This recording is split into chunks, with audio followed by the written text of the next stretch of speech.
최근에 나온 책 중에서 따뜻한 밥이 되는 꿈, 이런 제목의 책이 있습니다. 이 책의 저자는 제가 잘 아는 독실한 크리스찬 선생님이신데요. 27년째 중고등학교 강단을 지키는 현직 교사입니다. 제가 이 책을 귀하게 여기는 이유가 있는데요.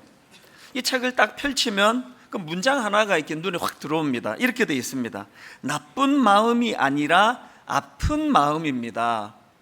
그 중고등학교 그 현장에서 가출하고 일탈 행위를 하고 방황하고 여러 많은 청소년들을 만날 텐데, 그런 아이들을 대할 때 선생님이 이게 나쁜 마음이 아니라 아픈 마음입니다, 이런 마음으로 대할 수 있다면 이 얼마나 귀한 일입니까?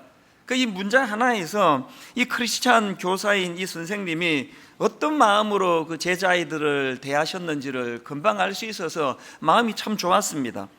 그리고 책 제목이 왜 따뜻한 밥이 되는 꿈, 이런 제목인가 봤더니요, 거기에 소제목으로 다시 한번 따뜻한 밥이 되는 꿈이라는 그 파트를 만들어 가지고, 이게 너무나 아름다운 그 문장도 너무 아름답습니다. 그 주옥 같은 그 긴 그 시 하나가 거기에 담겨져 있는데, 일부를 제가 읽어 드리겠습니다.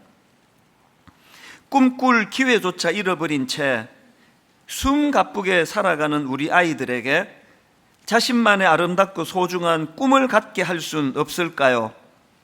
배고픈 사람을 위해 따뜻한 밥이 되는 꿈, 목마른 사람을 위해 맑은 샘이 되는 꿈, 사방백리 안에 굶어 죽는 자 없게 하라라던 경주 최씨 가문의 가훈 같은 거룩한 부담감으로 채워진 조금은 묵직한 꿈, 우리 아이들의 가슴을 이런 꿈들로 뛰게 할 수는 없을까요? 의사가 되는 것이 최종 꿈이 아니라 의사로서 실천되는 소중한 사명이 최종적인 꿈이 되게 할 수는 없을까요? 연봉을 비교하는 것이 아니라 각자의 소명을 비교하는 성숙한 마음으로 살게 할 수는 없을까요? 긴 내용 중에 제가 일부만 발췌를 했는데요, 저는 이 대목에서 이 배고픈 사람을 위해 따뜻한 밥이 되는 꿈, 또 목마른 사람을 위해 맑은 샘이 되는 꿈, 이게 너무 제 마음에 이게 감동이 되더라고요. 사실 이 시에서는 교사로서 아이들이 이런 꿈을 꾸면 좋겠다고 그런 형식으로 썼지만, 저는 이분을 잘 알거든요. 27년의 세월 동안에 바로 선생님 자신이 참 꿈을 잃고 사는 자기 제자, 우리나라의 이 청소년들 얼마나 열악합니까? 그 아이들을 향해 가지고 배고픈 사람을 위해 따뜻한 밥이 되는 꿈, 이분이 꾸던 꿈이에요. 목마른 사람을 위해 맑은 샘이 되는 꿈, 현직에 있던 선생님이 자기 제자들을 향하여 이런 꿈을 꾸고 있다면 이게 얼마나 아름답습니까? 너 배고프니? 밥 먹어라, 이렇게 가이드 해주는 거하고 내가 니들의 밥이 돼줄게, 이 차원이 다른 얘기 아닙니까? 목마르니? 물 떠먹으면 돼, 이렇게 가이드 해주는 그거 하고요, 내가 너를 위하여 네 목을 적셔주는, 정말 이 한 모금에 물이 되면 좋겠다, 이런 마음을 갖고 있는 거는 이건 천지 차이 아닙니까? 그래서 제가 이 책을 읽으면서 사실 학교 현장에서 교단에서 청소년을 가르치는 이분이나 또 우리 성도님들을 섬기는 목회자인 저나 방향은 같은 거 아닙니까? 그 책을 읽으면서 제가 다짐도 하고 또 반성도 하고 그러면서 이 책을 참 의미 있게 읽었는데요, 무엇보다도 제가 이 책에 대해서 감사하는 게 뭐냐면 하나님의 배려예요. 지난주에 제가 이제 우리가 요즘 사도신경을 공부하고 있지 않습니까? 사도신경 중에 성령으로 잉태하사 동정녀 마리아에게 나시고 하는 예수 그리스도의 탄생, 이 성육신에 대해 제가 준비하면서 책도 이만큼 구입하고 논문도 보고 자료도 뽑아놓고 2000년 역사 가운데 성육신과 관계되는 무슨 논쟁, 이단, 이런 쪽으로 내가 설교를 준비하는데 하나님께서 네가 방향이 틀렸다는 거예요. 그렇게 설교하면 안 된다고 제게 말씀해 주시는 걸 제가 경험한 겁니다. 사실 여러분, 이 성육신 사건이 우리가 이해하기에 그렇게 어려운 내용은 아니지 않습니까? 하나님이신 그분이 우리의 죄를 사하시려고 인간의 몸을 입고 오셔서 우리의 죄를 십자가를 통해 용서해 주셨다, 이해할 수 없는 내용 하나도 없습니다. 왜 이게 우리가 이해하기가 힘드냐? 이건 우리를 향하신 하나님의 어떤 배려예요. 그 배고픈 사람을 위하여 너 밥 먹으라 이게 아니고 따뜻한 밥이 되어 주신 사건이에요. 목마른 인생들을 향하여 맑은 샘이 되기를 원하시던 사건, 이게 성육신이라는 거예요. 이게 막 머리에 담기에 막 너무 복잡한 방법을 쓰셔서 어려운 게 아니고요, 이 사랑이 너무 크시기 때문에 죄성을 가진 우리 머리에 담기지 않는 사건이에요. 우리가 이해하기에는 너무 버거운 겁니다. 그래서 제가 이 책을 대하면서 오늘 설교의 방향을 다 바꿨습니다. 뭐 좀 아깝긴 하지만 논증하느라고 자료 모은 거 이런 거 다 뒤로 돌리고 뭐 언젠가는 또 쓸 기회가 있겠지만, 이런 의미에서 제가 깨달은 오늘 설교의 포인트가 어떤 방향이어야 하는가 하면요, 예수 그리스도의 성육신 사건은 죄로 인해 사망의 길을 걷고 있는 인간을 내버려 두지 못하시는, 그걸 방치하지 못하시는 우리 하나님 아버지의 무한하신 사랑의 측면, 이걸로 성육신 사건을 우리가 살펴봐야 된다는 것입니다. 제가 이런 맥락으로 성경을 뒤져보니까요, 예수님의 성육신 사건을 이런 맥락으로 설명한 구절이 꽤 많이 나오더라고요. 예를 들면은 요한일서 4장 9절입니다. 하나님의 사랑이 우리에게 이렇게 나타난 바 되었으니 하나님이 자기의 독생자를 세상에 보내심은 그로 말미암아 우리를 살리려 하심이라. 여기 보니까 예수님의 성육신 사건을 하나님의 사랑이 우리에게 이렇게 나타난 바 되었으니, 이걸로 지금 설명하고 있지 않습니까? 그리고 또 우리가 잘 아는 요한복음 3장 16절도 마찬가지입니다. 하나님이 세상을 이처럼 사랑하사 독생자를 주셨으니 이는 그를 믿는 자마다 멸망하지 않고 영생을 얻게 하려 하심이라. 이 성육신 사건을, 독생자를 주신 사건을 하나님이 세상을 이처럼 사랑하사, 여기에 무한하신 하나님의 사랑이 다 담겨 있는 거 아닙니까? 오늘 본문 마태복음 1장 20절 21절도 보니까요, 예수님의 탄생을 설명하는 과정에서 그 의미를 이렇게 설명합니다. 이 일을 생각할 때에 주의 사자가 현몽하여 이르되 다윗의 자손 요셉아, 내 아내 마리아 데려오기를 무서워하지 말라. 그에게 잉태된 자는 성령으로 된 것이라. 아들을 낳으리니 이름을 예수라 하라. 이는 그가 자기 백성을 그들의 죄에서 구원할 자이심이라 하니라. 무슨 뜻입니까? 배고픈 사람을 위하여 내가 밥이 돼줄게. 목마른 너희들을 위하여 내가 맑은 샘이 돼줄게. 이게 성육신 사건이라는 겁니다. 하이델베르크 36문도 이걸 설명합니다. 질문이 이렇습니다. 예수님의 거룩한 잉태와 탄생으로 말미암아 우리가 얻은 유익은 무엇입니까? 이에 대한 답입니다. 그가 우리의 중보자가 되셔서 흠없고 완전한 성결로서, 그 다음 보세요. 우리 자신의 비참함이에요. 잉태될 때부터 가지고 있는 우리의 죄를 하나님 앞에서 제하여 주신 사건, 이게 성육신의 유익이라는 겁니다. 배고픈 사람을 위하여 따뜻한 밥이 되어주셨고, 목마른 사람을 위하여 맑은 샘이 되어주셨고, 죄로 말미암아 정상을 벗어나 허덕이는 우리 인생을 위하여 자신의 몸을 내어주신 사건, 이 성육신 사건이라는 겁니다. 그래서 이거 이론으로 그렇게 들어가지 말고요, 오늘 우리는 이 성육신 사건을 감당하기 어려운 우리를 향하신 하나님의 그 사랑의 관점으로 이 말씀을 받았으면 좋겠고요. 그리고 또 이 사랑의 절정인 성육신 사건을 묵상하면서 여기 은혜를 받으면 우리가 여기에 두 가지로 반응을 드려야 된다는 거, 이 말씀을 좀 나누기를 원합니다. 성령으로 잉태하사 동정녀 마리아에게 나시고 이 사도신경을 고백하실 때마다 이 두 가지 하나님 앞에 아버지 결단함의 은혜를 구하기 원합니다. 그 두 가지를 좀 나눠보고 싶습니다. 첫 번째로요, 이 성육신 사건과 관련해서 우리가 해야 될 첫 번째가 뭐냐, 그 하나님의 사랑을 있는 그대로 수용하는 겁니다. 내가 감당하기 너무 큰 사랑이에요, 너무 버거워요, 그래서 나는 사양합니다, 이게 말이 되는 이야기입니까?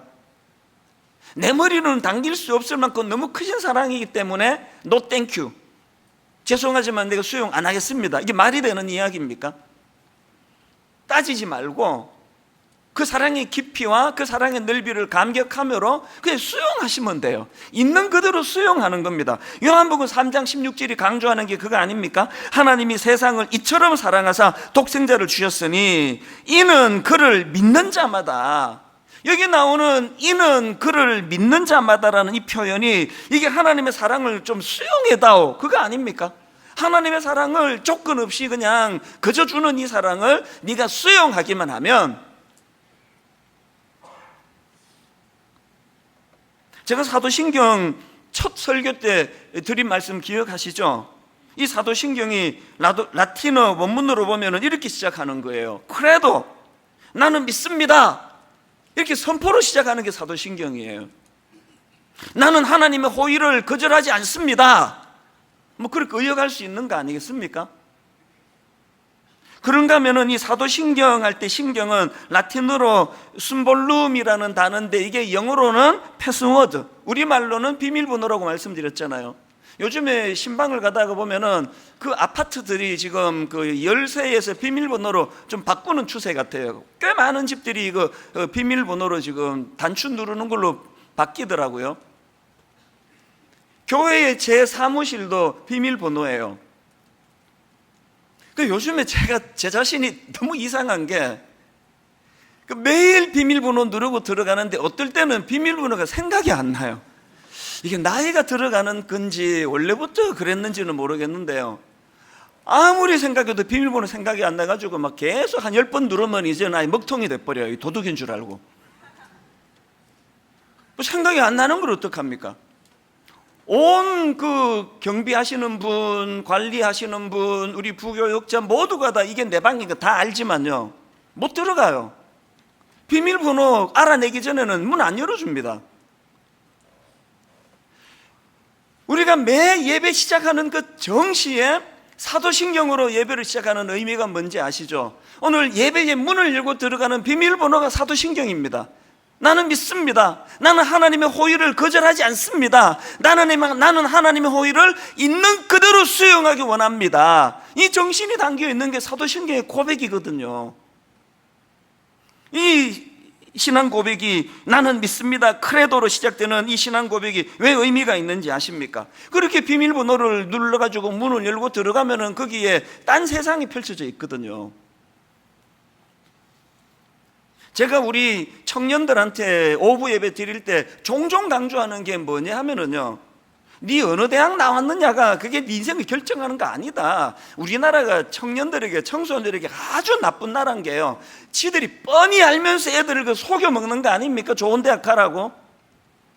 나와보니까 좋은 대학이 진짜 자기를 행복하게 만들던가요? 아닙니다. 절대 그렇지 않습니다. 저 우리 청년들에게 늘 강조합니다. 어느 대학 나왔느냐가 네 인생을 결정하는 게 아니라 사람은 어디까지 보느냐, 어디까지 보는 눈을 가졌느냐가 그 인생을 결정한다. 멀리 보는 눈을 가진 그 사람, 안목을 가지고 있는 그 사람이 성공하는 거지. 명문대 졸업장 가진, 요새 대학 그 취직 인터뷰할 때 자기 나온 대학을 가지고 면접을 보는 그 직장도 꽤 있다 그러더라고요. 선입견 안 가지려고.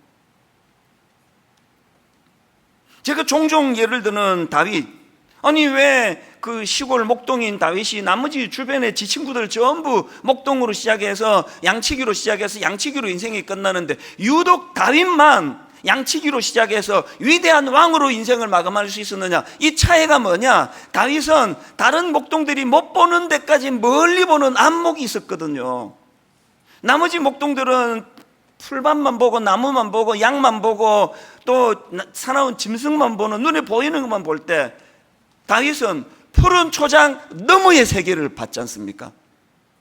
푸른 초장 너머의 하나님 나라를 보고 여호와를 보고, 그래서 그가 뭐라고 고백합니까? 여호와가 나의 목자이기 때문에 난 부족한 게 없다. 그 23편에 다 아시지만요, 거기에 뭐 음침한 꼴짜기도 나오고 원수도 나오고 만만치 않은 그런 고난이 많습니다. 그럼에도 불구하고 부족함이 없다고 고백하는 것은 푸른 초장 너머에 여호와 하나님을 보는 눈이 열렸기 때문이고, 이게 그로 하여금 한 나라의 왕으로 만드는 결정적인 계기가 된 거 아닙니까? 저는 시편 23편 1절에서 여호와는 나의 목자시니 내게 부족함이 없으리로다, 그리고 바로 그 다음 2절에서 그가 나를 푸른 풀밭에 누이시며, 이렇게 시작된 이 말씀이 너무 의미가 있는 거예요. 다윗은 그가 나를 얻은 거예요. 그가 나를. 이게 왜 의미가 있는가 하면은, 제가 앞에서 언급했던 따뜻한 밥이 되는 꿈, 그 책에 보면은요, 이런 소제목이 있습니다. 자신을 알아주는 한 사람.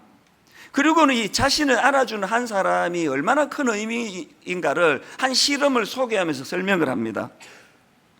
미국의 어떤 심리학 교수가 그 미국 도시의 그 빈민굴이라고 하는 가난한 슬럼 지역, 저도 이제 시카고에 그 남쪽으로 가면은 너무나 그 가난한 슬럼 지역이 있거든요. 그런 데서 자란 아이들 무려 210명을 대상으로 이제 분석을, 아주 장기간 분석을 한 거예요. 이 어린애가 자라가는 과정들을 추적을 해가지고 연구를 했더니 참 가슴 아프게도 대부분의 그 빈민굴에서 자란 아이들이 어릴 때부터 출발이 학습장애, 또 사회 부적응, 이런 것으로 시작을 해가지고 그 굴레를 못 벗어나는 거예요. 그게 폭력 사건 연루, 그 다음에 마약, 이런 부정적인 것으로 흘러 들어가가지고 결국은 이 불행의 고리를 끊지를 못하더라. 그런 연구예요. 그런데 이 학자가 가만히 분석을 해보니까, 심리학 교수가 분석해 보니까 흥미로운 게 뭐냐, 그렇게 많은 애들이 가난한 슬럼 지역의 그 어려운 환경을 못 벗어나는데 210명 중에서 예외적으로 72명의 아이들이 그 굴레를 벗어나서 너무나 멋진 성공적인 삶으로 나아가더라는 거. 어떤 애들은요, 그 상류층 애들보다 더 성공한 케이스로도 나오더라는 겁니다. 그래서 이 심리학 교수가 분석을 한 겁니다. 어떻게 이런 일이 가능했는가 그랬더니요, 그렇게 예외적으로 성공한 72명의 아이들에게서 공통점이 발견이 되더라는 겁니다. 그게 뭐냐 하니까 그 아이들 주변에요, 자기의 이 불행한 처지를 이해해주고 받아주는 사람이 최소한 한 명 이상 있더라는 거예요. 자기를 알아주는 그 한 명의 사람이 이 아이들을 불행의 늪에서 벗어나게 만드는 공통점이 있더라. 그게 연구 결과입니다. 그 내용을 한번 들어보십시오. 그들이 가진 조건, 능력, 외모 같은 것들을 따지지 않고 그들이 가진 외로움, 불안을 이해해주고 위로해주며 책망하지 않고 끝까지 같은 편이 되어주는 사람이 최소한 한 명은 있었다는 것입니다. 그 다음에 이런 내용도 있습니다. 누군가를 알아주는 것이란 바로 이런 의미겠죠. 깊은 절망 속에서도 고무공처럼 다시 튀어오르게 하는 힘은 나를 알아주고 믿어주는 누군가가 있을 때 생겨납니다. 이 말이 저에게 왜 눈물인지 아십니까? 제가 이번에 미국 집회 3주 동안 조금 그 강행군은에 조금이 아니고 좀 심했습니다. 5개 지역을 돌면서 이런 식이에요. A 지역에서 금토 주일 집회하고 바로 비행기 타고 B 지역으로 날아가서 그날 저녁부터 월화수, 보통은 월화수 집회 잘 안 하는데 못 오시면 막 이날에도 해라 그래가지고 월화수하고 또 금토 주일하고 또 딴 데 가서 월화수하고 이렇게 무리하게 했거든. 왜 그러냐 하니까 제가 이민자 출신이잖아요. 그래서 이제 이민교회에서 이런 이야기를 많이 해요. 목사님은 설교도 떠덩거리고 막 그러는데도 불구하고 목사님은 이민 생활을 했기 때문에 설교를 들어보면 너무 공감이 된대요. 그리고 막 우리만 고생한 줄 알았더니 목사님도 고생 엄청 해서 그게 굉장히 위로가 된다. 그런 이야기들을 종종 합니다. 그래서 제가 이민교회에서 막 초청이 엄청 오는데요, 다 주중에는 너무 바쁘게 사시니까 미국 집회는 주중에 못합니다. 딱 금토 주일을 끼고 하거든요. 그럼 오라는 교회마다 다 가면 어떻게 되겠습니까? 나 이제 분당 우리 교회 담임 목사인데 여러분 교회 주보니까 이 사람 또 미국 갔어? 뭐 계속 그러면 여러분이 그걸 뭐 허락하시겠습니까? 계속 이제 사역을 하다 보니까 이게 너무 누적이 돼서 이번에 아예 막 작심을 하고 5개 지역을 그렇게 돌면서 말씀을 전한 거예요. 그 바쁜 와중에요, 막 정말 숨이 턱까지 차는 그 바쁜 와중에 비행기 타고 시카고를 가서 물론 연로하신 어머니께 인사드리는 것도 뭐 당연히 제가 해야 되는 일이지만 이번에는 마음이 뛰는 곳이 딴 곳에 있었습니다. 이민 처음 가가지고 너무너무 힘들게 살 때, 고생하게 살 때 그때 그 살던 아파트를 찾아간 거예요. 2번이나 찾아갔어요. 기다리는 사람도 없는데. 그 미국이 참 내 이해가 안 되는 게 뭐냐면 제가 살 때 이미 그게 100년 된 목조 건물이라 그랬거든요. 그래가지고 방음도 안 되고요. 밑에 집에서 무슨 일로 싸우는지 막 다 들려요. 한국말로 하면은. 이 샤워를 하는데 이 수압 조절이 안 돼가지고요. 한창 샤워하고 있는데 겨울에 그것도. 밑에 집에서 소변을 보고 물을 확 내리면 갑자기 이제 찬물을 그분이 많이 쓰면은 샤워하다가 뜨거운 물이 막 뜨거라 그러면서 이렇게 나가야 되는 게 뭐 일주일에 뭐 한두 번은 있을 정도의 100년 된 목조 건물에 제가 살았거든요. 아주 싸기 때문에 뭐 글로 간 거 아닙니까? 이번에 가보니까 이제 그러고 뭐 지금 한 40년 세월이 흘러 140년 됐는데 그렇게 하고 또 살더라고요. 그렇게 재건축 이런 건 그 나라에는 없습니다. 제가 너무너무 고생 많이 하고 나중에 통장에 20불까지 떨어졌는데 이제 취직은 안 되고 했던 그 절망을 경험했던 지역이기 때문에요. 나중에 한국 돌아오고 한때는 그쪽으로 고개도 돌리고 싶지 않더라고요. 그랬던 끔찍한, 내 기억에 끔찍한 지역인데 왜 제가 이 바쁜 와중에 비행기 타고 가서 2번이나 그 현장을 제가 찾아갔을까요? 왜 그랬을까요? 은혜 받고 영화는 열고 났더니 의미가 달라지는 거예요. 인생은 해석이에요. 인생은 상황 아닙니다. 근데 뭘 해석하게 됐습니까? 힘들었던 거 맞습니다. 고생 많이 했던 거 사실이에요. 한때 그쪽으로 고개도 안 돌리고 싶을 만큼 끔찍했던 거 맞습니다. 그러나 이번에 제가 발견한 게 뭐냐, 그럼에도 불구하고 그 시카고 고생하던 그 가난한 그 지역에서 자신을 알아주는 그 한 사람을 내가 발견했거든요. 날 알아주시던 예수 그리스도 그 한 분, 내가 가진 조건, 내가 가진 능력, 내가 가진 외모 이런 것들로 따지지 아니하시고 내가 가진 외로움, 내 불안을 이해해 주시고 위로해 주시고 책망하지 않으시고 끝까지 내 편이 되어 주셨던 예수 그리스도를 인격적으로 만났던 데가 그 동네 그 집이거든요. 자신을 알아주는 그 한 사람이 그 가난한 극빈 지역, 미국의 가난한 슬럼 지역에 예외적으로 그 가난을 극복해내게 만드는 능력을 제공해 줬다고 한다면, 여러분, 우리가 예수 그리스도의 나심을 매 예배 때마다 신앙으로 고백하면서 성령으로 잉태하사 동정녀 마리아에게 나시고라는 이 대목을 고백할 때마다 어떤 의미를 부여하는 거예요? 그 한 사람이 목말라는 우리에게 내가 너의 샘이 되어줄게, 배고파하는 아들에게 많은 사람들이 왜 밥 먹지 왜 그걸 굶고 있니, 이런 충고는 내가 많이 들었지만 친히 주님이 밥이 되어주셨던 그 사건을 경험한 곳이 시카고이기 때문에 요즘에는 그 지역이 저의 눈물의 장소예요. 그리고 그 지역이 감동의 장소예요. 사도신경의 의미를 여러분들이 매일 사도신경을 고백할 때마다 조건 없이 이렇게 밥이 되어주시고 샘이 되어주시는 그 은혜를 사양하지 마시고 거절하지 마시고 그것을 수용하는 그런 믿음의 자녀들 되시기를 바랍니다. 그 주님께서 마태복음 1장 23절로 임하고 계세요. 보라, 처녀가 잉태하여 아들을 낳을 것이요 그의 이름은 임마누엘이라 하리라 하셨으니 이를 번역한즉 하나님이 우리와 함께 계시다 함이라. 눈물 나는 말씀 아니겠습니까? 그런가 하면 두 번째로요, 이 하나님 사랑의 절정인 성육신 사건을 접할 때마다 우리가 기억해야 될, 드려야 될 한 가지가 더 있습니다. 그걸 수용해서 누리는 것도 중요하지만 두 번째가 뭐냐, 이 성육신 사건을 순종과 사명으로 연결시키는 거예요. 지금 한국교회가 많이 어렵습니다. 그 모든 책임은 우리 그리스도인들에게 있다고 저는 생각합니다. 그동안 우리가 은혜 받았다고 떠들고 다니고 간증을 많이 했지만 그 놀라운 성육신의 무조건적인 그 사랑을 성육신의 정신으로 승화시켜서 우리도 낮은 곳으로 임해 우리도 연약한 이웃을 돌보는 일을 안 한 모든 책임이 오늘 나라가 이렇게 혼란스러운 결과라고 저는 생각합니다. 그래서 마음이 아픈 거예요. 여전히 뭐 네가 잘못했네, 내가 잘못했네 이러고 있는 현실이 가슴 아플 뿐입니다. 주님이 언제 우리처럼 이론으로 뜯으시던가요? 그냥 가난하고 병들고 소외된 사람들 찾아가셔서 그들과 함께 하시고 호흡하셨던 그분이 예수 그리스도 아닙니까? 많은 오해와 비난을 감수하시면서도 그 당시 손가락질 받던 창녀와 세리들 곁을 떠날 수 없으셨던, 이게 성육신의 정신 아닙니까?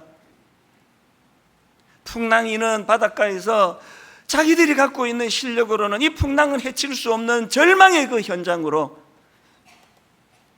찾아가셔서 안심하라, 내니 두려워 말라.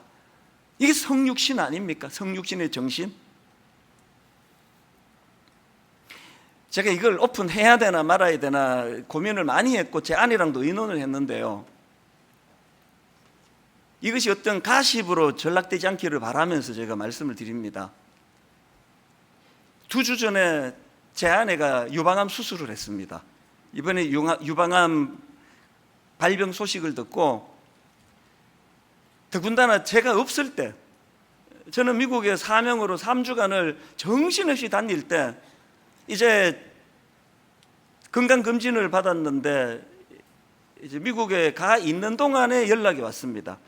여보, 뭐가 좀 이상하대요. 그래서 이제 초음파 검사를 받았더니 너무나 감사하게도 유방암이기는 한데 막 완전 초기라는 거예요. 그래서 너무 감사하다고 생각했습니다. 그랬는데 한 3일 있다가, 한 일주일 됐나, 한 며칠 있다가 억장이 무너지는 연락이 다시 온 거예요. 초음파상으로는 너무나 이게 뭐 완전 초기인데 조금 더 민감하다고 하는 MRI 촬영을 했더니 그게 아니라는 거예요. 그 조직 검사한 세포 주변에 암세포로 의심이 되는 많은 것들이 전체에 지금 퍼져 있다는 거예요. 초음파 검사 때보다 뭐 훨씬 더 범위가 넓고 위험한 상황이라고. 그래서 이제 또 제 아내는 집회하는 제게 방해가 된다고 뭐 어지간하면 의논도 안 하고 괴로워했는데, 그 의사분이 이제 수술하시는 분이 결정을 내리시기를 이거는 전체를 절제해야 된다. 이게 지금 다 번져 있을 것 같은 위험이 있기 때문에 전체를 절제해야 되고, 또 그거를 또 뭐 이식 수술을 해야 되고 뭐 이제 이런 되게 가슴 아픈 이야기를 전해주더라고요. 그래서 이제 그렇게 하기로 결정을 했는데, 그 수술하는 의사분이 바로 수술 직전에 마음을 바꾸신 거예요. 그래도 이게 여성이 이게 전체를 절제하는 게 이게 보통 문제냐. 그래서 재수술할 각오를 하고 그 부분을 부분 절제로 한번 해봅시다. 재수술을 각오해야 됩니다. 그 소식까지를 제가 들었는데 이게 너무나 하나님의 일하시는 게 오묘막측한 게요, 제 아내가 수술하는 거는 지금 한국이 오전 시간이고 미국은 그게 저녁 시간이잖아요. 마지막 저녁 집회 시간에 제 아내가 수술을 하는 거예요. 내가 뭐가 두려웠냐면, 처음에 초음파는 별거 아니라 그러더니 조금 더 민감한 MRI는 되게 심각하다 그러는데, 이거 딱 열어봤더니 또 그것보다 훨씬 심각한, 이렇게 되는 거 아닌가라는 인간적인 두려움이 생기더라고요. 참 이게 인간이 약한 게요, 마지막 여정의 마지막 부흥이에요. 마지막 집회에 이제 대기실에 혼자서 기도하는데요, 분명히 시작을 이렇게 기도했습니다. 하나님, 오늘 마지막 집회인데 성령 이 집회에 기름 부으시고 은혜 내려주시기 원합니다. 이렇게 시작을 했는데 정신 차리고 보니까 내 안에 좀 살려주세요, 내 안에 좀 살려주세요, 그렇게 하고 있더라고요. 또 아버지, 오늘 부흥에 은혜 주시기 원합니다. 한 영혼도 은혜 받지 못하는 일이 없도록 도와주시기 원합니다. 그렇게 시작했는데 또 보니까 또 수술이 지금 이제 들어갔는데 안에 좀 살려주세요, 살려주세요, 그렇게 기도하고 있더라고요. 시간이 됐습니다. 그래서 대기실에 있다가 이제 쭉 걸어서 앞으로 이 자리예요. 맨 앞에가 딱 앉는데요, 내가 그 순간을 잊을 수가 없습니다. 딱 앉아서 기도하는데 기도 제목이 딱 바뀌어지는 거예요. 제 아내를 위한 기도 제목이. 계속 살려주세요, 살려주세요 이렇게 기도했던 제가 본당에 들어와 딱 기도하는데 이렇게 기도가 바뀌는 겁니다. 하나님께서 제 아내를 왜 살려주셔야 하는지 그 이유를 발견하게 해주시기 원합니다. 하나님이 내 아내를 살려주셔야만 한다면 그 이유를 내가 발견하기를 원합니다. 그날따라 또 막 원고가요, 막 되게 막 웃기고 막 이런 게 많은 원고라서, 지금 부인은 지금 암 수술하고 있는데 막 웃겨가면서, 그 때문에 예배 지장을 줄 수는 없으니까요. 그리고 예배가 다 끝났습니다. 그 다음 날인가 이제 결과를 알려주는데요, 기적이 일어난 거예요. 우리 입장에서는 MRI 상에 의심되던 이 퍼져 있던 것들이 하나도 암세포가 아니라는 거예요. 전부 다 아니더라는 거예요. 그래가지고 재수술 안 해도 되고 항암 치료 안 받아도 되고 이제 방사선 치료만 받으면 된다. 그래서 그 처음에 보았던 초음파 검사가 옳았다, 그런 판정이 나는데요, 한편으로 너무 감사했지만 감사가 내 머리를 스치는 순간 저를 뒤덮었던 생각이 뭔지 아십니까? 바로 하나님께 약속을 드리는 거였습니다. 하나님이 제 아내를 살려주셔야만 하는 이유를 오늘부터 제 아내와 더불어 답을 찾아드리겠습니다. 그 사명이 뭘까요? 저는 이번에 하나님 앞에 기도하면서 하나님, 제 아내의 이런 원치 않는 이 가슴 아픈 이 일이 정말 수많은 이런저런 아픔을 가지고 신음하고 병들고 경제적인 문제, 이런저런 고난에 있는 분들의 마음을 헤아릴 수 있는 성육신의 정신을 회복하는 재료가 되게 해 주시옵소서. 도구가 되게 하여 주시옵소서. 제가 오늘 설교 제목을 두려운 은혜 이렇게 잡은 이유가 여기 있습니다. 즐거운 은혜, 행복한 은혜, 감사한 은혜이기도 하지만요, 그렇게 하고 끝나는 데서도 타락이 시작이 되거든요. 그 은혜가 처음에 감사의 은혜 맞습니다만, 그러나 그 은혜가 두려운 은혜로 바뀌어야 돼요. 마리아가 그 놀라운 성육신의 연장에 주님이 초청하시잖아요. 그랬을 때 말씀대로 내게 이루어지이다, 이게 여성으로서 이게 보통 이게 위험한 고백입니까? 그래서 두려운 은혜인 거예요. 두려운 은혜. 제 아내한테 내가 이거 예배 시간에 오픈해도 되겠냐고 그렇게 의논했더니 기꺼이 그렇게 하시라고. 이 일을 통해서 많은 분들이 위로를 받고 또 우리가 살아야 되는 이유를 찾아내는데 쓰임이 받기를 원하는 그런 마음으로 제가 이것을 오픈하기로 결심을 한 거예요. 그러고 보니까 암 판정을 받은 어떤 목사님이 자기가 이제 판정을 받고 또 수술하고 항암 치료하는 과정을 쭉 설명하는데, 그때까지는 공부 남 얘기하듯이 정말 힘들더군요 막 그러면서 그렇게 이야기하더니 어느 대목에서 이분이 무너지는가 하니까 이번 일들을 통해서 우리 환우들이 겪는 고통이 얼마나 크다는 걸 내가 알게 됐다는 그 대목에서 이분이 툭 터지더라고요. 울컥하면서 눈물이 터지더라고요. 이 목사님은 당신이 경험한 이 가슴 아픈 사건을 낮은 곳에서 신음하는 성도들의 눈물을 헤아리는 성육신의 정신을 회복하는 재료로, 도구로 쓰신 거거든요. 옛날에 그 중고등학교 때 만든 기독교 영화인데요, 제목이 낮은 대로 임하소서. 아무리 기억해도 그 영화 본 내용은 안 떠오르는데 이 제목이 요 근래 계속 맴도는 거예요. 낮은 대로 임하소서. 우리는 계속 높은 대로 임하여 주셔가지고 부자도 되게 해주시고 서울대학도 보내게 해주시고 하나님 아버지 병 절대 안 들게 해주시고 계속 높은 대로 임하게 해달라 그러는데, 그때 그 시각장애인 목사님 얘기였던 것 같아요. 낮은 대로 임하소서. 오늘 한국 교회가, 아니요, 오늘 한국 사회가 위기예요. 밖에서 일본이 미국이 어쩌고 난 그거 별로 겁 안 내는데요, 지금 우리끼리 지금 이렇게 그냥 우리끼리 미친 듯이 싸우다가 이게 어떻게 되는 건가 너무 두렵거든요.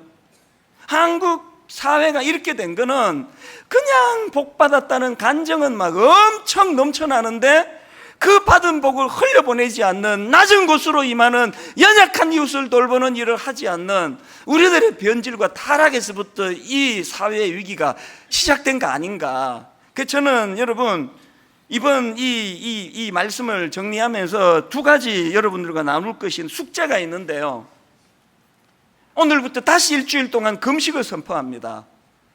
지금 우리 나라가 혼란스럽고 나라가 어렵습니다. 네가 잘못했네, 내가 잘못했네 이럴 정신이 아니고요, 모두가 한 마음이 되어 이제 한 주간 동안 금식하시고 새벽기도, 수요예배, 금요기도에 나오셔서 이 위기를 만난 우리 조국 대한민국 위해 기도하는 시간을 주님 이름으로 선포합니다. 그리고 기도할 때 특별히 아버지 회개의 역사가 일어나기 원합니다. 믿는 우리들의 죄악을 주님 앞에 토해놓는 한 주간이 되기를 원하고요, 무엇보다도 이렇게 은혜 많이 받았다고 그렇게 간증이 난무하는 한국교회에서 그 받은 은혜를 낮은 곳으로 흘려보내는, 가난한 이웃에게, 병든 이웃에게, 신음하는 자들에게 흘려보내는 이 성육신의 정신을 구현하지 못한 우리들의 죄악을 하나님께 토해놓을 때 하나님께서 이 나라를 회복시켜 주실 줄로 믿습니다. 여러분, 우리나라 망하지 않습니다. 안 망합니다. 예수 그리스도가 이 나라를 지켜보고 계세요. 우리들의 회개를 기다리고 계실 뿐이에요. 두 번째로요, 이번에 이 성육신 정신을 살리기 위해서 다시 한가위 사랑 나눔, 저희가 매 추석 설날 때마다 여러분들 그 선물 교회에서 박스 나누어 드리고, 그 박스 안에다가 뭐 고추장, 된장, 또 간장, 치약, 생필품, 뭐 참치, 이런 것들을 박스에 담아가지고 전달하는 일을 매년 한 2,000박스 가까이 나옵니다. 올해는 3,000박스가 나왔으면 좋겠어요. 성육신을 실천하는 건 뭐 어마어마한 몸을 불사라는 것만이 아니에요. 제가 이번에 미국 가서 내 마음이 아팠던 게요, 수박 한 덩어리가 막 이렇게 큰데요, 수박 한 덩어리가 5불이에요. 5불. 우리나라 돈으로 5,000원 정도. 우리나라는 이 수박 한 덩어리가 2만 원이에요. 내가 그 미국에서 수박을 먹으면서 계속 마음에, 여름 내내 이 수박 한 덩어리 먹고 싶은데 이거 한 덩어리 사 먹을 돈이 없는 분이 계시는데 계속 그게 마음에 쓰이는 거예요. 왜 우리나라 수박이 이렇게 비싸야 되지? 그 마음을 여기에 담자는 거예요. 여러분, 우리가 조금 아끼고 절약해 해서 박스에다가 내가 먹고 싶은 거, 싸구려 위주가 아니에요. 내가 먹고 싶은 거, 그런 것들을 담아가지고 전달해주면 이번 추석이 그분들에게는 낮은 곳으로 임한 하나님의 사랑을 경험하는 계기가 되는 줄 믿습니다. 결론을 이렇게 맺기를 원합니다. 배고픈 사람을 위해 따뜻한 밥이 되어 이 땅에 오신, 목마른 사람을 위해 맑은 샘이 되어 이 땅에 오신, 죄로 말미암아 하나님의 관계가 깨져버린 우리 인생을 위하여 인간의 몸을 입고 십자가의 자리로 걸어가신 그 성육신의 정신을 많이 누리시고, 또 그 정신을 회복해서 많이 흘려보내 베풀고 섬기는 그런 그리스도인들 되시기를 주님 이름으로 축원합니다. 오늘 말씀을 저는 준비하면서 이 찬양이요, 그 이름 비길 데가 어디 있나, 잴 수도 없고 셀 수도 없는, 2절에 보니까요, 비탄에 빠진 가련한 영혼이 슬픔의 안개 걷어치우고 즐거이 새 생명 새 힘을 얻어 쓰라린 상처 아무렇도다. 자신을 알아주는 한 사람이 있으면 그 극빈 빈민지역에서 그 아이가 그것을 치고 올라가는 원동력이 된다, 힘이 제공된다고 했을 때 예수 그리스도가 내 인생에 그런 한 사람 한 분의 의미가 되기를 원합니다. 이런 마음을 가지고 우리 찬양 같이 한번 불러드립니다. 그 이름 비길 데가 어디 있나, 잴 수도 없고 셀 수도 없는 귀하신 이름, 놀라우신 이름, 참되신 이름, 우리 주 예수. 주 예수 이름 내가 생각할 때 내 마음 속에 기쁨 넘치네. 우리의 소망 구원 되시는 주, 그 이름 비길 때 어디 있나, 비탄에 빠진 가련한 영혼이 슬픔의 안개 걷어치우고 즐거이 새 생명 새 힘을 얻어, 이렇게 고백하시겠습니까? 쓰라린 상처 아무렇도다. 우리 2절 다시 한번 이렇게 고백합니다. 비탄에 빠진 가련한 영혼이 슬픔의 안개 걷어치우고 즐거이 새 생명 새 힘을 얻어 쓰라린 상처 아물었도다. 이를 위하여 이 땅에 오신 예수 그리스도, 그분을 찬양합니다. 주 예수 이름 내가 생각할 때 내 마음 속에 기쁨 넘치네. 우리의 소망 구원 되시는 주, 그 이름 비길 때 어디 있나.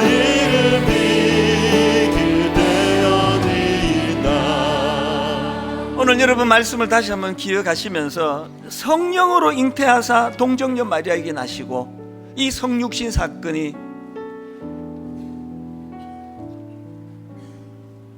굶주리는 그 한 사람에게 너 밥 먹으면 돼, 이런 충고를 많이 하는 이 세상에서 내가 밥이 돼줄게, 목말라 신음하는 많은 사람들에게 그 물 마시면 되는데 왜 그러고 있니, 이런 조언을 하는 사람이 많은 이 시대에 그리스도께서 내가 맑은 샘이 돼줄게, 인간의 몸으로 오셔서 인간이 져야 되는 그 엄청난 그 죄악의 결과물들을 짊어지셔야 되는 그 일을 감당하신 게 성육신 사건이고 십자가 사건이거든요. 저는 우리 2절 찬양 다시 한번 부를 동안에 여러분, 오늘 저는 여러분에게 어떤 상처가 있다면 치유받지 못한 아픈 이 상처가 나보다 더 아픈 사람이 많이 있겠구나라는 것을 발견해내는 성육신의 정신의 재료가 되기를 원합니다. 그런가 하면은 오늘 그런 고통으로부터 벗어나는 은혜를 받은 분이 계시다면 바로 이 성육신의 정신을 나도 누군가에게 흘려 보내주시도록 하나님이 내게 은혜를 주셨다고 그렇게 연결할 수 있게 되기를 바랍니다. 이런 마음의 정신을 회복하기를 갈망하면서 우리 2절 다시 한번 이렇게 노래하기 원합니다. 비탄에 빠진 가련한 영혼이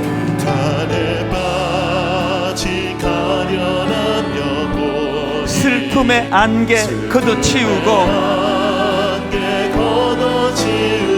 즐거이 새 생명 새 힘을 얻어 쓰라린 상처 아물었도다. 3절입니다. 이 세상 모든 것이 없어져도 예수 그리스도 그 이름 오늘 더욱 빛나리. 내일도 영원토록 증거되며 찬란한 빛을 더욱 발하리. 여러분, 그 주님의 이름을 이 시간 선포합니다. 주 예수 이름 내가 생각할 때 내 마음 속에 기쁨 넘치네. 우리의 소망 구원 되신 그 이름 비길 때 어디 있나. 한량없는 은혜,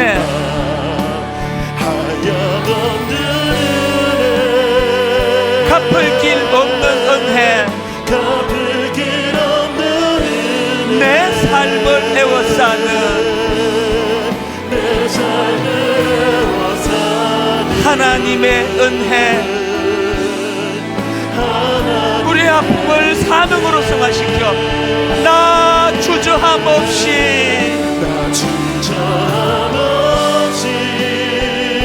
그 땅을 밟음도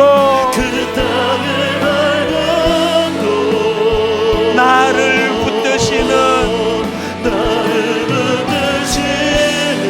하나님의 은혜, 하나님의 은혜. 우리 마지막으로 한 번 더 선포합니다. 한량 없는 은혜,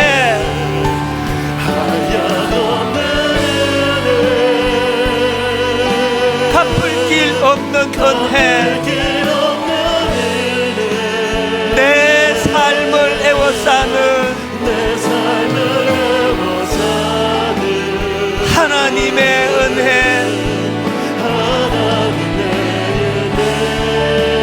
나 주저함 없이 그 땅을 밟음도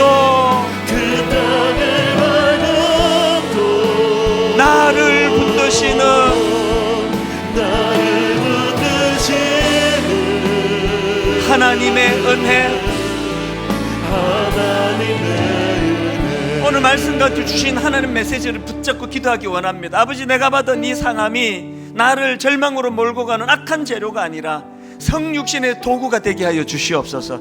성육신의 정신을 회복하는 도구가 되기를 원합니다. 하나님, 치유해 주신, 회복시켜 주신 어떤 은혜가 있다면 이거 과시하고 누리고 살라는 것이 아니라 오늘도 아픈 가운데 낮은 곳에서 눈물을 흘리는 자들을 향한 그들을 섬기라는 주님의 준엄한 명령으로 받기를 원합니다. 오늘 주신 말씀 기억하시며 성육신하신 예수 그리스도를 이 시간 찬양하며 통성으로 같이 기도하시겠습니다. 살아계신 하나님 아버지, 하나님의 이 시간 우리를 향하신 은혜를 눈물로 바라보며 아버지 은혜를 주님 앞에 올려드립니다. 한량 은혜를 감사로 올려드립니다. 하나님 아버지, 인간의 몸을 입고 이 땅에 오신 성육신 사건은 죄로 허덕이는 우리를 방치하지 않으시는, 방치하실 수 없는 하나님의 사랑의 극치, 하나님의 사랑의 부어주심으로 이 사건을 받기를 원합니다. 아버지 하나님, 받은 은혜들을 생각하며 아버지 낮은 곳으로 아버지 하나님 우리의 시선을군요, 아버지 우리가 주님과 같이 아버지 그런 삶을 살아갈 수 있는 은혜 허락하시길 원합니다. 아버지 하나님 그런 은혜로 우리를 새롭게 하여 주시고 아버지 그런 은혜로 우리를 붙드시며 아버지 그 은혜의 능력이 아버지 성령 다음으로 교회의 다음으로 이어져갈 수 있도록 하나님 인도하시고 붙잡아 주시기를 간절히 원합니다. 아버지 붙잡아 주시고 은혜로 인도하여 주시옵소서. 하나님 아버지, 오늘 우리가 겪는 아픔이 있다면, 오늘 우리가 겪어야만 하는 어떤 상처가 있다면 하나님, 내 아픔을 통해서 더 아픈 곳에서 울고 있는 수많은 사람들을 향하여 성육신의 정신으로 낮은 곳으로 내려가시는 주님의 그 정신이 자각되어지는 도구가 되도록 인도하여 주시옵소서. 하나님, 오늘도 남들이 누리지 못한 혜택을 누리고 남들이 경험하지 못하는 치유를 경험한다는 사실은 여전히 낮은 곳에서 울고 있는 그 누군가를 섬기라고 주님께서 주시는 준엄한 명령으로 받을 수 있도록, 그것을 사명으로 받을 수 있도록. 그래서 하나님, 지금 한국 사회가 분열되고 대외적으로 어려움을 겪은 이 현실 앞에 결단코 이 나라가 망하지 않을 수 있는 이유가 있다면 한 분, 예수 그리스도, 그분에게서 이유를 찾는 저희들 되게 하여 주시옵소서. 믿는 저희들이 먼저 회개하며 나아갈 때에 성육신하신 그 정신을 구현하지 못하여 이 나라와 이 민족이 이런 가슴 아픈 참 자리로 빠져들어가고 있음을 주님 앞에 철저하게 회개하고 하나님 이 나라를 다스려 주시옵소서. 한 주간 금식하며 기도하는 그런 많은 성도님들 되도록 주님 인도하여 주시옵소서. 하나님, 그렇게 인도해 주심을 감사드리옵고 예수님 이름으로 기도드립니다. 아멘. 우리 다 자리에서 일어나셔서 찬송가 304장입니다. 그 크신 하나님의 사랑, 저 높고 높은 별을 넘어 이 낮고 낮은 땅 위로, 그 크신 하나님의 사랑 말로 다 영영 못하네. 저 높고 높은 별을 넘어 이 낮고 낮은 땅 위에 성육신 죄 범한 영혼 구하려 그 아들 보내사 화목 제물 삼으시고 죄 용서하셨네. 하나님 크신 사랑은 청량 다 못하네.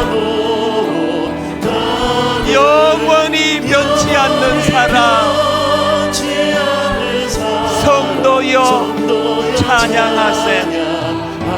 하나님 크신 사랑은 청량 다 못하네. 영원히 변치 않는 사랑,